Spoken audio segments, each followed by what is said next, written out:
नमस्कार, खबर फास्ट की बेहद ही खास पेशकश लेकर हाजिर हूं मैं आपके साथ शाहबाज खान। लोकसभा चुनाव को लेकर सभी दल तैयारियों में जुटे हैं। सभी की नजर सबसे अधिक लोकसभा सीट वाले राज्य उत्तर प्रदेश पर टिकी है। इंडिया गठबंधन बनने के बाद यूपी में लोकसभा चुनाव दिलचस्प होने वाला है। भाई ये तो तय है। केंद्र में तीसरी बार सत्ता बरकरार रखने का लक्ष्य लेकर चल रही बीजेपी में चुनावी बैठकों का दौर शुरू हो गया है, तो वहीं सपा को और से भी रणनीति बनाने को लेकर मुलाकातों का सिलसिला जारी है। यूपी के पूर्व सीएम और समाजवादी पार्टी के मुखिया अखिलेश यादव ने बड़ा ऐलान किया। सपा अध्यक्ष अखिलेश यादव ने लखनऊ में आयोजित एक कार्यक्रम में कहा कि लोकसभा चुनाव 2024 के लिए वीआईपी सीटों पर प्रत्याशियों का ऐलान नवरात्र पर किया जाएगा। उन्होंने कहा कि आने वाले चुनाव में केंद्र से बीजेपी की विदाई तय है। नवरात्र आते ही हम भी वीआईपी सीटों पर नाम अनाउंस कर देंगे। हम तो बहुत पहले अपने पीडीए के साथ उनके वीआईपीओ को हराने की रणनीति बना चुके हैं। अखिलेश ने बीजेपी पर तंज कसते हुए सवाल किया कि बीजेपी सूची पे सूची जारी कर रही है, तो बताइए इनमें महिलाओं को कितना आरक्षण दिया है। उन्होंने वहीं बीजेपी 2024 लोकसभा चुनाव की तैयारी जोर शोर से कर रही है। खबर यह भी जोरों पर है कि उत्तर प्रदेश में बनने वाली विपक्षी दलों के संभावित गठबंधन को देखते हुए बीजेपी योगी आदित्यनाथ सरकार के दिग्गज मंत्रियों को चुनावी मैदान में उतार सकती है। यानी कि मध्य प्रदेश में जो फॉर्मूला अपनाया गया है, पार्टियों से यूपी में भी लागू कर सकती है। चुनावी माहौल में एक और मुद्दा इस वक्त फिजा में तैरने लगा है, जो जाति मतगणना का है। इस मुद्दे को भले ही विपक्षी दलों ने छेड़ा है, लेकिन एनडीए के घटक दल भी इस जाति जनगणना की मांग उठा रहे हैं। एनडीए के घटक दल अपने दल एस और सुभासपा ने जातीय जनगणना कराने की मांग उठाकर बीजेपी पर दबाव बढ़ा दिया है। अपना दल एस की अध्यक्ष अनुप्रिया पटेल का कहना है कि उनकी पार्टी हमेशा से जातीय जनगणना कराने की पक्षधर रही है और इस मुद्दे को सड़क से लेकर संसद तक भी उठाती रही है। वहीं सुभासपा के राष्ट्रीय प्रवक्ता अरुण राजभर का कहना है कि भाई उनकी पार्टी का गठन ही इस मुद्दे की लड़ाई को लेकर हुआ है और सुभासपा हर वर्ग के हिस्सेदारी की लड़ाई सत्ता के भीतर और बाहर रहकर लड़ती रही है। बहरहाल यूपी की 80 लोकसभा सीटों पर सभी दलों की पैनी नजर है। मुद्दों का सियासी समीकरण और चुनावी नतीजों पर कितना असर होगा, सियासी रणनीति का कौन सा दाव देगा गहरा घाव, क्योंकि राज्य में चुनाव है। इन सभी सवालों पर करेंगे उत्तर प्रदेश अपडेट में आज चर्चा। चले मेहमानों का तारुफ मैं आपके साथ कराता हूं। हमारे साथ कृष्ण मोहन पांडे हैं, प्रवक्ता बीजेपी के, मनोज यादव प्रवक्ता सपा के, थोड़ी देर में हमारे साथ जुड़ने वाले हैं प्रभात त्रिपाठी, वरिष्ठ पत्रकार हैं। आप दोनों का बहुत स्वागत है खबर फास्ट पे। कृष्ण साहब, पांडे जी, मेरा आपसे सवाल है पहला कि भाई 80 लोकसभा सीटों की अगर बात करते हैं, दिल्ली की सत्ता का रास्ता यूपी से होकर गुजरता है 2024 को लेकर, क्योंकि यूपी को जीत के तौर पर चाबी भी के तौर पर देखा जाता है, तो क्या 2024 का ताला खोलेगी और कितनी आसान बीजेपी के लिए राह रहने वाली है? देखिए, यदि पूरे देश भर में यूपी की बात कर ले तो भारतीय जनता पार्टी के लिए सबसे बेहतर उपजाऊ कोई भूमि है तो उत्तर प्रदेश है, क्योंकि भारतीय जनता पार्टी ने उत्तर प्रदेश से पिछले 5 वर्षों में जो विकास की जो धारा बहाई है, उसका जन जन तक जो उत्तर प्रदेश सरकार की योजनाएं हैं पहुंचाकर और अपने शासन प्रशासन और खासतौर से पुलिस प्रशासन की व्यवस्थाओं को बेहतर करके हमने जो जनता के बीच में जगह बनाई है, जनता के हृदय में जगह बनाई है, उसका प्रतिफल ये रहा कि 14 से लेकर और 22 तक, 14, 17, 19, 22 हम लगातार जीतते रहे। चूंकि भारतीय जनता पार्टी के कार्यकर्ता 365 दिन 24 घंटा कार्यकर्ता है, जनता के बीच में जाकर उसके दुखों सुखों से जुड़ता है। यदि कोई समस्या होती है तो हम अपने उच्च शिक्षित लोगों से इस पर चर्चा करते हैं और चर्चा करने के बाद समस्या को दूर करने का भरपूर प्रयास करते हैं और हमारी सरकार है तो निश्चित रूप उसको ठीक भी होती है। आप देखेंगे कि उत्तर प्रदेश था जहाँ पे कि अखिलेश यादव हैं, अखिलेश यादव तो तमाम कमियां खामियां दिखा रहे हैं, कानून व्यवस्था को लेकर सवाल खड़े कर रहे हैं, बेरोजगारी को लेकर सवाल खड़े कर रहे हैं। शाहबाज जी, यही उत्तर प्रदेश था और अखिलेश जी की सरकार थी। 5 वर्ष की सत्ता रही उनकी और 1,98,000 सरकारी नौकरी देने वाले हम 7 लाख से ऊपर सरकारी नौकरियां दे चुके हैं। हमसे बात करते हैं कि बेरोजगारी हमने बढ़ाई है।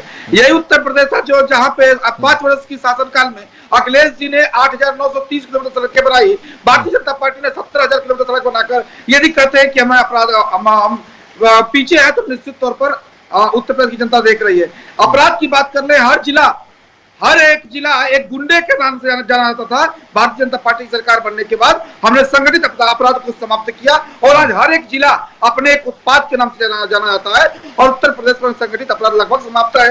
और छोटे से छोटे अपराध भी दर्ज होते हैं और उसको दंडित करने का भी प्रयास उत्तर प्रदेश सरकार करती है और दंडित भी होते हैं। अपराधी उत्तर प्रदेश छोड़ के भाग चुके हैं। हाँ, बड़ा प्रदेश है तो चिटपुट कहीं ना कहीं दुखद घटनाएं हो जाती है, परंतु उन दुखद घटना के बाद सर्वाधिक तेजी से कोई कार्य करता है तो उत्तर प्रदेश की सरकार करने के लिए ये सिर्फ हम कहते नहीं है, दृढ़ संकल्पित है और इसको महसूस उत्तर प्रदेश की जनता कर रही है। ठीक है, बड़ा प्रदेश है, इसको बांटने की भी आवाजें उठने लगी हैं, है ना। इसको लेकर भी मैं आपसे सवाल करूंगा, उससे पहले मैं जाता हूं प्रभात त्रिपाठी जी के पास। प्रभात जी, जिस तरीके से यहां पर बीजेपी प्रवक्ता पांडे साहब कह रहे हैं, तमाम जो चीजें हैं जो गिना रहे हैं, कैसे देख पा रहे हैं आप ग्राउंड जीरो पर इन तमाम चीजों को, और कितनी राह बीजेपी की आसान होने वाली है 2024 को लेकर? क्योंकि अखिलेश के दावों की अगर बात करते हैं, वो तो सुफला साफ करने की बात कर रहे हैं। देखिए सहवाज भाई, जिस तरीके से उत्तर प्रदेश की राजनीति अब लगातार अपनी चरम सीमा पे जा रही है, क्योंकि 5-6 महीने अभी लोकसभा चुनाव के हैं, तो अभी जो पिच तैयार की जा रही है उसमें अभी हमारे प्रवक्ता जी कह रहे थे पांडे जी की उपजाऊ जमीन है उत्तर प्रदेश की, तो उपजाऊ जमीन उनके लिए वाकई में लाभदायक रही। साइकिल नहीं चल पाई 4 बार, ये बात सच है, और ना हाथी यहाँ जो है उपजाऊ जमीन में कुछ कर पाया, ना हाथ कुछ कर पाया। तो कृष्णमोहन पांडे जी की ये बात तो सही है कि भारतीय जनता पार्टी के लिए वोट इनको बम्पर मिल रहा है उत्तर प्रदेश में। तो अब 2024 में क्या होगा? इंडिया का गठबंधन हो गया, उधर मायावती ने ऐलान कर दिया कि मैं अकेले चुनाव लड़ूंगी। तो जो इंडिया का एक सपना था, जो बुआ बबुआ का एक प्रयोग हुआ जिसमें 15 सीटें निकलकर 2019 में आई, जिसमें 10 बीएसपी को मिली, 5 सपा को मिली। अब सपा जो वीआईपी सीटों का ऐलान कर रही है, जिसमें उन्होंने पहले से कह दिया है कि मेरे 5 परिवार के लोग, जो 4 लोग लड़ेंगे उनका वो सीट निर्धारित हो गई है।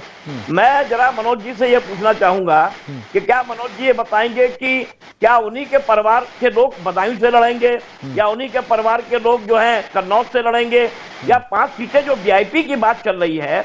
इंडिया ठीक है, आप बड़े दल हैं उत्तर प्रदेश के अंदर, मुख्य विपक्षी दल है, लेकिन कहीं ना कहीं कांग्रेस का आपका जो गठबंधन मध्य प्रदेश में सुनने में आ रहा है कि आपका हो रहा है, कांग्रेस को मध्य प्रदेश में फायदा दिखाई दे रहा है। कुछ बुंदेलखंड से जो सीटें लगी हुई हैं, कहीं मुस्लिम वोट का बंटवारा ना हो। तो ये अभी जो 5 राज्यों के चुनाव हो रहे हैं, ये महत्वपूर्ण चुनाव हैं, लेकिन उत्तर प्रदेश की जो जमीन तैयार की जा रही है, जो राजनीतिक पिच बनाई जा रही है, उस पिच पे भारतीय जनता पार्टी बहुत दिनों से लगी है, और अभी वो जा रही है, दलितों के घर भी जा रही है। सेवा जो उनका एक अभियान चल रहा है, उसी को लेकर मायावती ने बैठक बुलाई थी कि जो हमारा कैडर वोट है वो कहीं फिर न छिटक जाए और हम अपने आप को यूनाइट करें और ये दिखाएं कि हम कांग्रेस और भाजपा से उतनी ही दूरी बना के चल रहे हैं जितनी बना के चलनी चाहिए। लेकिन मायावती के लिए अब जो राह है वो बड़ी आसान नहीं है कि वो अपने वोट बैंक को रोक पाए। ऐसी स्थिति में भाजपा और सपा का जो मुख्य मुकाबला दिखाई दे रहा है, वो निश्चित तौर पे कहीं ना कहीं वोट पोलराइजेशन का खेल 2024 के फरवरी मार्च तक क्या चलेगा, जब चुनाव के मंच सजेंगे, ये सबसे बड़ा देखने की बात होगी। दोनों दल अपने अपने दावे करेंगे, वो कहेंगे हम 80 जीत रहे, वो कहेंगे हम भी 80 जीत रहे, सीटें कुल 80 हैं, तो 160 सीटें कहां से जीत रहे? तो दावे राजनीति में होते हैं और होना भी चाहिए, क्योंकि दावे नहीं करेंगे तो प्रदर्शन कैसे होगा? तो अब जैसे छोटे छोटे दल हैं, चाहे वो अनुप्रिया पटेल हो, चाहे राजभर हो, वो सामाजिक न्याय की बात कर रहे हैं, जाति जनगणना की बात कर रहे हैं, वो अपनी पिच तैयार कर रहे हैं। उनको अपने वोट बैंक में, अपने वोट बैंक को बनाए रखने की एक कवायद है, कहीं हमारा वोट बैंक ना कहीं चला जाए। तो ये जो लड़ाई हो रही है सहवाज भाई, 2024 के पहले अभी कई मंच सजेंगे, इस तरीके के कई पिचें तैयार होंगी। अंतोगत्वा भारतीय जनता पार्टी क्या समाजवादी पार्टी को अपनी पिच में खिलाएगी, या समाजवादी पार्टी कोई ऐसी पिच तैयार करेगी जिसमें भाजपा को बैटिंग कराएगी? ये सबसे बड़ा सवाल है, क्योंकि अभी तक समाजवादी पार्टी भारतीय जनता पार्टी की जाके पिच में खेलने का प्रयास किया, लेकिन क्लीन बोल्ड हो गए। 5 से 6वीं सीट जो है 2 लोकसभा चुनाव से वो नहीं बढ़ा पा रहे हैं, जबकि मुलायम सिंह जीवित थे। समाजवादी पार्टी के एक बड़े राष्ट्रीय नेता जो जमीनी आधार के नेता थे, उन्होंने 5 सीट से 6वीं सीट जब उनकी नहीं हो पाई, तो मैं मनोज जी से पूछूंगा कि वो जो वीआईपी सीटें अभी घोषित हो रही हैं, या 60 पे आप लड़ रहे हैं, तो 60 पे एक्चुअल कितनी आपकी आएंगी? तो ये एक्चुअल का जो सवाल है उसमें मनोज जी भी दाएं बाएं करेंगे, कहेंगे 80 सीटें आएंगी हमारी। तो भैया मैं आपकी बात मान लूं, भाजपा के पांडे जी कह रहे हैं 80 सीटें आएंगी, उनकी 62 आई भी थी। तो ये जो सारा समीकरण है, ये अभी इसी तरीके का राजनीतिक एक वाक युद्ध चलेगा और असली लड़ाई जनवरी फरवरी के बाद शुरू होगी कि यूपी की पिच क्या हिंदू मुसलमान में फिर जाएगी या भारत पाकिस्तान पे जाएगी या डेवलपमेंट पे जाएगी। कभी डेवलपमेंट पे नहीं गई या बाबा के बुलडोजर पे जाएगी। तो ये सारी चीजें कानून व्यवस्था पे सारे पेच कसे जाएंगे, टिकट का कैसा चयन होगा, कैसे चेहरे आएंगे, ये आने वाला वक्त बताएगा। ठीक है, आने वाला वक्त यहां पर बताएगा। मनोज यादव की ओर मैं रुक करना चाहूंगा। मनोज जी, सवाल आपसे कि भाई यूपी की 80 लोकसभा सीटों पर हर दल की नजर है, लेकिन कितने दल एक नाव में सवार होकर सफर यहां पर तय करने वाले हैं? एक सवाल ये, और साइकिल पर सवार होकर कांग्रेस क्या नैया पार हो पाएगी आपकी? क्योंकि बीजेपी अपना दावा ठोक रही है, कह रहे भाई हमने तो लगातार काम किया है। ये बीजेपी के पास चुनाव लड़ना और जीतना, इसके बाद ना उनका कोई लक्ष्य है, ना ही वो उत्तर प्रदेश और देश को किसी धारा या दिशा देना चाहते। तो इसमें हम बीजेपी के किसी भी मंतव्य पे कोई सवाल जवाब नहीं करना पसंद करेंगे। लेकिन हाँ, जो बात प्रभात जी ने उठाई, जो बात आप उठा रहे हैं, वो बात बिल्कुल जायज है कि ये सवाल होने चाहिए। कौन सी सीटें समाजवादी पार्टी इंडिया गठबंधन उत्तर प्रदेश के 2024 के लोकसभा के चुनाव में क्या जादू कर पाएगा, क्योंकि 4 फॉर्म हार चुके हैं। तो ये लग रहा है कि अब निश्चय तौर पे बीजेपी को अजय स्थिति में ला दिया है नरेंद्र मोदी और योगी ने, अब वो कभी हारेगी। लेकिन एक बात में सद स्पष्ट हो जाएगा प्रभात जी को भी, 14 में जीते थे, लहर आई थी, 17 में जीते थे, उत्तर प्रदेश में लहर थी, 19 में समाज गठबंधन दल जो लड़े एक साथ, उसमें एक बेहतर परफॉर्मेंस हुआ और बीजेपी को हमने हराया। क्योंकि उससे पूर्व सिर्फ 7 सीटें थी विपक्ष के पास, और जब 2019 का चुनाव हुआ तो विपक्ष के पास सीटें हो गई 16। और इसके बाद फिर जब हम 2022 का चुनाव लड़े तो हमारी हो गई लगभग 125 गठबंधन की और 111 समाजवादी पार्टी की। तो एक बात स्पष्ट है कि समाजवादी पार्टी बीजेपी को धीरे धीरे हराने की कगार पे ला रही है। अगर हम उनको हरा रहे हैं तो निश्चय ही जो कसर 2022 में रह गई थी, वो कसर हम 2024 में पूर्ण कर लेंगे। इस बार बीजेपी किसी भी मुद्दे से भाग नहीं पाएगी। आप भी देख रहे होंगे बीजेपी लगातार बैकफुट पे जा रही है। और एक सबसे महत्वपूर्ण बात, बीजेपी उन मुद्दों पे हमसे डिबेट कर रही है जो मुद्दे हम उसको दे रहे हैं। हम बीजेपी के पिच पे नहीं जा रहे हैं। प्रभात जी को भी पता होगा, इतने दिनों में एक इंडिया और भारत के नाम वाले अगर स्टैंड मुद्दे को छोड़ दो तो ऐसा कोई मुद्दा बीजेपी ने नहीं दिया जिसपे हम विपक्ष के लोग जाके उनको जवाब दें। और निश्चय ही, चाहे वो महिला आरक्षण बिल लेके आए हो, उस पे किस तरीके से वो चारों खाने चित हुए, सारा विपक्ष साथ खड़ा नजर आया सत्ता के, तो कोई माइलेज मौजूदा बीजेपी की सरकार एनडीए को नहीं मिल रहा है। और जो हमने नया मुद्दा राइज किया है कि जाति जनगणना होनी चाहिए, लोगों को अधिकार मिलना चाहिए, तो बीजेपी एनडीए गठबंधन के जितने भी घटक दल है, खासकर उत्तर प्रदेश में, अन्य स्टेट के भी, चाहे मैं बिहार की बात कर लूं, चिराग पासवान हो या उनके चाचा जी हो, सबका स्टैंड मौजूदा इंडिया गठबंधन के साथ है कि जाति जनगणना होनी चाहिए और जिसकी जितनी माफ करिएगा, जिसकी जितनी भागीदारी उसकी उतनी हिस्सेदारी का नारा सबको बोलना पड़ रहा है। तो हमारी पीछे बीजेपी एनडीए खेलेगा और हम बताएंगे क्या वजह आप मानते हैं कि भाई नेशनल लेवल पर जातीय जनगणना नहीं हो पा रही है, सरकार इससे बच रही है? बड़ी चीज, इस देश आधी लड़ाई खत्म हो जाएगी। सहवाग जी, मैं आपको बता रहा हूँ, इस देश में दलों के पास मुद्दे खत्म हो जाएंगे, कोई भी दल हो, और गणना हो जाएगी, सबको सबकी हकदारी की बात सरकार को करना पड़ेगा। और सबसे महत्वपूर्ण बात एक बताऊं कि जो आज लोगों के तमाम सारे हकदारी की बात से लोग बचते नजर आते हैं, मैं कह रहा हूं मुस्लिम रिजर्वेशन की बात भी की जाए। जैसे महिलाओं के समाजवादी पार्टी ने कहा कि आप मुस्लिम महिलाओं को भी रिजर्वेशन पॉलिटिक्स में दीजिए, जो आप लेके आए हैं बिल, उसी तरह मुसलमानों को भी रिजर्वेशन कैसे मिलना चाहिए, उनकी भी भागीदारी क्या, उस पे बात होनी चाहिए। और आपको एक बात बड़ी बता दूं, जो राहुल गांधी जी ने ट्वीट किया, जो समाजवादी पार्टी 85% की बात करती है, वो बात स्पष्ट हो गई कि 85% जो इस देश में पीडीए है 84.कुछ%। उनकी बात प्रभात जी कुछ इंडिया कहना चाह रहे हैं, गठबंधन ठीक कर रहा है। जी। मैं मनोज जी से ये पूछना चाहता हूं कि आपकी पार्टी महिला आरक्षण बिल लाने के बाद क्या 33% अपने पार्टी में टिकट देने जा रही है, क्योंकि भाजपा देने जा रही है, और आप कितनी मुस्लिम महिलाओं को टिकट देने जा रहे हैं, ये जरा बता दें कृपया करके इसी लोकसभा चुनाव में, क्योंकि भारतीय जनता पार्टी 33% महिलाओं को टिकट देने जा रही है। अगर आप महिलाओं के हितैषी हैं, जबकि मुलायम सिंह इस पूरे बिल का विरोध करते रहे, लालू यादव विरोध करते रहे, क्या वाकई में समाजवादी पार्टी 33% 2010 में तो विरोध किया था ना, सीट देगी? ये बताइए आप। कुमार जी आपका सवाल शानदार, इसके लिए आपका आभार, धन्यवाद। आपने पूछा, याद दिलाया।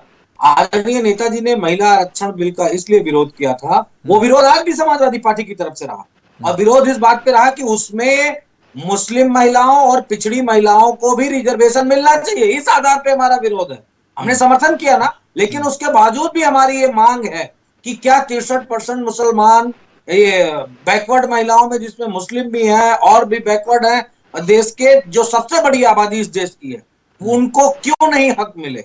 इस बात की मांग कर रहे, और हम तो समर्थन दे चुके। प्रभात जी वही तो कह रहे हैं ना कि आप मुस्लिम महिलाओं को कितनी टिकट देंगे? बिल्कुल, आपने सही सवाल। और भी हाँ, अरे रुक जाइए, आदरणीय राष्ट्रपति जी ने कहा हम 20% देंगे रिजर्वेशन, और बीजेपी मध्य प्रदेश में जो अब तक सीटें दी उसमें कितना, क्या 36% अब तक दे दिया क्या? आप मुझे लिस्ट बताइए। बीजेपी की कथनी करनी में बहुत अंतर है। समाजवादी पार्टी कितनी सीटों पर लड़ेगी मध्य प्रदेश में, आपको पता है? अभी 3 सीटें आनी है, 3 सूची आनी है, अभी 3 सूची आनी है मनोज जी मध्य प्रदेश की। हाँ, तो मैं 3 सूची आनी है। मैं देखिए, बीजेपी के पूरा देश इंतजार कर रहा है कि 33% रिजर्वेशन जो महिलाओं के लिए उन्होंने लागू किया, वो कितना खरे उतरते हैं। लागू तो हो गया, लागू मतलब वो पारित तो हो गया, नियम तो बन गया। ठीक है, मैं रुक करना चाहूंगा। ठीक है, मैं रुक करना चाहूंगा अब पांडे साहब का। पांडे, आपसे मेरा सवाल है भाई, इंडिया और एनडीए की पहली लड़ाई में घोसी के विधानसभा में सपा की यहां पर जीत हुई थी, और सपा का कॉन्फिडेंस उसके बाद जो है अप हो गया है। हालांकि बीजेपी भले ही कहती रहे कि भाई एक सीट से कुछ नहीं होने वाला, लेकिन तमाम मुद्दे उठा रहे। महिला आरक्षण का भी यहां पर जिक्र किया जा रहा है कि आरक्षण देने की आप बात तो कर रहे हैं, लेकिन कितनी महिलाओं को टिकट आप देने वाले? साहब जी, एक बात स्पष्ट कर दूं, ठीक है हम घोसी हारे माना, रामपुर जीते, स्वार जीते, आजमगढ़ जीते, इसका क्या क्या इससे उत्तर प्रदेश की जनता का मूड नहीं समझ में आया? उपचुनाव में हार जीत का जो व्यवस्था होती है, अधिकतर बार जो होता है, जनता को पता होता है कि एक सीट से कुछ नहीं होता, जो वहां के प्रत्याशी होती है उनको दे देते हैं, परंतु अधिकतर सीटों पर हम भी जीते हैं। रही बात महिला आरक्षण बिल की, साहब महिला आरक्षण बिल पर हमने पास किया, इसका सदैव से आप विरोध करते रहे, आप हो लालू प्रसाद यादव जी हो, सदैव से विरोध करते रहे। और आप कह रहे कांग्रेस तो कह रही है हमारा बिल था, कांग्रेस तो कह रही है हमारा बिल था, वही लागू करा है। आऊंगा मनोज जी, पहले बोलने दीजिए पांडे जी को जी। ये कांग्रेस का बिल था, इस बात को मानते, पास क्यों नहीं करा पाए? जिनके साथ आज इंडी गठबंधन लेके घूम रहे हैं, इंडी अलायंस लेके घूम रहे हैं, यही लोग विरोध कर रहे थे, क्यों नहीं पास करा पाए? क्योंकि दोनों लोगों की हाँ में हाँ भी मिलानी थी, और देश की महिलाओं को दिखाना भी था कि हम आपके साथ खड़े हैं। सत्यता ये नहीं थी, सत्यता ये थी कि ये बिल के पक्षधर कभी थे ही नहीं। भारतीय जनता पार्टी इस बिल के पक्षधर थी, और हमने इस बिल को पास करा दिया। दूसरी विषय, हमारे मनोज यादव जी ने मित्र ने कहा कि भारतीय जनता पार्टी एमपी में कितने परसेंट? साहब 20% हमने अभी दो सीटों में 20% हमने आरक्षण दे दिया है, अभी 3 सीट आनी, तीन सूची आनी बाकी है। दूसरी बात, आप कह रहे हैं कि समाजवादी पार्टी बिल में 20% देगी, उसी 20% में जितना आप देंगे, जितनी सीट देंगे, उसमें आप ओबीसी, एससी, महिला, अल्पसंख्यक महिला दे दीजिए बिल। आप शुरुआत कीजिए, उत्तर प्रदेश भारतीय जनता पार्टी उसका अनुकरण करेगी, लेकिन नहीं करेंगे। आप सिर्फ दोषारोपण करते हैं, क्योंकि उत्तर प्रदेश की जनता और देश की जनता आपके वास्तविक चाल चरित्र और चेहरे को जानती है कि आप बिल के विपक्ष में तो हैं, परंतु उन महिलाओं के साथ नहीं खड़े हैं जिनकी आप चर्चा कर रहे हैं। एक बात बताइए, जातीय जनगणना अगर हो गई होती तो 2024 में तो लागू हो जाता ना? जी बिल्कुल, देखिए अभी तो भाई 2026 में होगा, फिर उसके बाद परिसीमन होगा, इसका बेनिफिट कहां मिल रहा है अभी? शाहबाज जी, इसकी एक प्रक्रिया है, ये वो सेंसस के काउंटिंग करने की प्रक्रिया है, तुरंत चालू नहीं किया जा सकता कि चूंकि साहब, 21 में होना था, आपने कोरोना का कारण 2014 नहीं हो में पाया। 2014 में घोषणा पत्र में आपने इसका जिक्र करा था बाकायदा, और तब ठीक से बात अब से है। कितना समय हो गया बताए आप? नहीं, हाँ, आप मनोज जी। देखिए समाजी, जिस समय ये आरक्षण, जब बिल आती, हम बिल लेके आए, बिल ने हमारी संकल्पना थी उसको पूर्ण किए। रही बात जनगणना की, आ रहा मनोज जी, आपके पास ही आ रहा हूं मैं। 21 में होनी थी, परंतु कोरोना काल और बाकी परिस्थितियों को देखते हुए नहीं हो पाई। आगे जब होगी तो उसमें रिजर्वेशन बिल्कुल मिलेगा। ये भारतीय जनता पार्टी बिहार में कैसे हो गई? बिहार में कैसे हो गई? चलिए ठीक है, मनोज यादव जी कुछ कहना चाह रहे हैं, जल्दी से सर। जो बातें अब कह रहे हैं कृष्ण पांडे जी, ये बातें अब सब कोई माने नहीं रखती हैं। जो जाति जनगणना का सर्वे आया है बिहार में, उसके बाद चाहे वो बीजेपी हो चाहे कोई दल हो राजनीतिक, इवन समाजवादी पार्टी हो, अब हिस्सेदारी ही तो देनी है। कोई किसी के पास स्पेस नहीं है। और एक बड़ी बात बताता हूं आपको, ये डेटा आप नोट रखिएगा शहबाज जी, बिहार में बीजेपी के जो जनरल कैटेगरी के जो इनके एमपी हैं वो लगभग 16-17 है, जो टोटल 40 का 40% के करीब, यानी 35% के आसपास होता है। और उत्तर प्रदेश में लगभग 29 से 29 के बीच में, यहां भी 33-34% के करीब, इससे ऊपर का रेशियो जाता है। यानी कि जिसकी आबादी 10% है, 10%। मैं मुस्लिम फॉरवर्ड क्लास को इसलिए अलग कर रहा हूं क्योंकि बीजेपी उनको टिकट नहीं देती है, चुनावी प्रक्रिया में भाग नहीं लेने देती है। तो टोटल 10.5% आबादी को 40% के करीब आरक्षण दे रही है। आप कल्पना कर सकते हैं, आप कल्पना कर सकते हैं कि बीजेपी कर क्या रही थी। और अब जो जाति जनगणना इंडिया गठबंधन के नीतीश कुमार लालू जी के नेतृत्व में आया है, वो जाति जनगणना हर राजनीतिक दल को मजबूर करेगा कि जिसकी जितनी संख्या भारी उसकी उतनी हिस्सेदारी। कृष्ण मोहन पांडे हो, नरेंद्र मोदी हो, योगी आदित्यनाथ हो, आरएसएस हो, सबको देना पड़ेगा। आप परेशान ना हो। आप 33% महिलाओं का बिल लेके आए हो, हम पूरे देश की आबादी का बिल लेके आ गए। और आप देख लीजिएगा 2024 को तो छोड़िए, मध्य प्रदेश की सीटों में देख लीजिएगा कैसे बैकवर्ड्स को स्पेस देना पड़ेगा, और कैसे फॉरवर्ड क्लास के लोगों को, जो बीजेपी का कोर ऑर्डर है, जिसको टीबी कहा जाता है, टीबी एफवाई कहते हैं ना, मैं इनको टीबी कहता हूं, वो बेहतर समझ गए होंगे टीबी क्या है। ठीक है, तो वो एक मिनट सहवाज जी, लास्ट लाइन बोलूंगा 10 सेकंड। मैं ये बात कहना चाह रहा हूं कि बीजेपी को इंडिया गठबंधन ने विवश कर दिया है मत्था टेकने के लिए कि तुम ही जनता भगवान हो और तुम्हारे लिए हमको सब कुछ करना है। और देख लीजिएगा एमपी और राजस्थान छत्तीसगढ़ के चुनाव में बीजेपी को हमारे पिच पे आना पड़ेगा। नहीं, वो तो कह रहे भाई आपस में ही लड़ते रहोगे आप लोग सीटों को लेकर। ठीक है, मैं आता हूं आपके पास। प्रभात जी, आपके और रुख करना चाहूंगा। विपक्ष की एकता का टेस्ट तो 2023 में भी हो जाएगा, जो चुनाव के नतीजे यहां पर आएंगे। और आप कुछ कहना चाह रहे थे सर, वो बात भी रखिए अपनी। नहीं, मैं ये कहना चाह रहा था, मनोज जी को याद दिलाना चाह रहा हूं कि बिहार में जो जाति जनगणना हुई उसका स्वागत हर आदमी कर रहा है, ठीक है, लेकिन जरा नीतीश कुमार से वो इस्तीफा मांग लें। 3% का प्रत्याशी मुख्यमंत्री बना हुआ है और अति पिछड़ा वर्ग का मुख्यमंत्री बनाया नीतीश इस्तीफा देके। नीतीश से इस्तीफा मांगे मनोज जी की पार्टी कि आप तो जिसकी जितनी हिस्सेदारी उसकी उतनी भागीदारी, आपकी तो हिस्सेदारी 3% है। आपके जनगणना के अनुसार आप मुख्यमंत्री क्यों बने हुए हैं? जिनकी हिस्सेदारी ज्यादा है उनको मुख्यमंत्री बनाए। क्या ऐसा हो पाएगा? क्या इंप्लीमेंट आप कर पाएंगे जो ये जाति जनगणना का जो डाटा उत्तर प्रदेश में कब इस्तीफा होगा? क्या उसमें 1% में धोबी को बना दे एक मंत्री? क्यों नहीं बना रहे भाई? गरीबों की कुछ करे ना। सामाजिक न्याय की लड़ाई लालू जी लड़ते रहे हैं, मुलायम सिंह लड़ते रहे हैं, किसी गरीब को मुख्यमंत्री बनाते, हटाए नीतीश कुमार को वहां से। इस्तीफा कब होगा उत्तर प्रदेश मांगेंगे? और रही बात एक अनार 100 बीमार, इंडिया में एक अनार 100 बीमार। अभी केजरीवाल कहा जा रहे हैं, आने वाला समय बताएगा। केजरीवाल प्रधानमंत्री बनना चाहते हैं, जो आए थे करप्शन को खत्म करने के लिए। उनका शराब कांड उनके पीछे नहीं, उनका जिन्न छोड़ रहा है, ईडी लगी हुई है लगातार। संजय सिंह बड़ा उछल के बोलते थे, बहुत ज्यादा प्रदर्शन करते थे, लेकिन आज वो भी ईडी के दायरे में आ गए। 82 लाख की चेक उनकी पकड़ी गई है, उन्होंने चेक कटवाई थी शराब माफिया से, जो सरकारी गवाह बन गए हैं। तो ये जो भ्रष्टाचार का और बातें बहुत अच्छे लोग करते हैं, सामाजिक न्याय की बातें करते हैं, लेकिन इंप्लीमेंटेशन आप शुरुआत कीजिए बिहार से। नीतीश कुमार को करना पड़ेगा शुरुआत, क्योंकि नीतीश कुमार ने जाति जनगणना कराई है और वो अगर अपना पॉलिटिकल माइलेज लेना चाहते हैं तो पहले इंप्लीमेंट भी करें। इंप्लीमेंट कौन करेगा? कौन ठीक। करेगा? ठीक, भाई आपने आंकड़े प्रस्तुत कर दिए, इंप्लीमेंट तो आप ही करना पड़ेगा ना। चले, ठीक सर, ठीक। बहुत शुक्रिया आप सभी का इस चर्चा में मेरे साथ शामिल होने के लिए। तो 2024 की लड़ाई, आपस में कितनी लड़ाई होगी ये अपने आप में एक देखने वाली बात है, क्योंकि बीजेपी की तरफ से तमाम दावे वादे यहां पर किए जा रहे कि भाई ये आपस में ही इंडिया गठबंधन लड़ते रहेंगे। वहीं इंडिया गठबंधन की अगर बात करते तो वो कह रहा है कि बीजेपी में हमारा अब डर हो गया। देखने वाली बात होगी कि कितनी लड़ाई में क्या दशा और दिशा बनती है 2024 में। मेरे साथ खास कार्यक्रम में सिर्फ इतना ही। नमस्कार।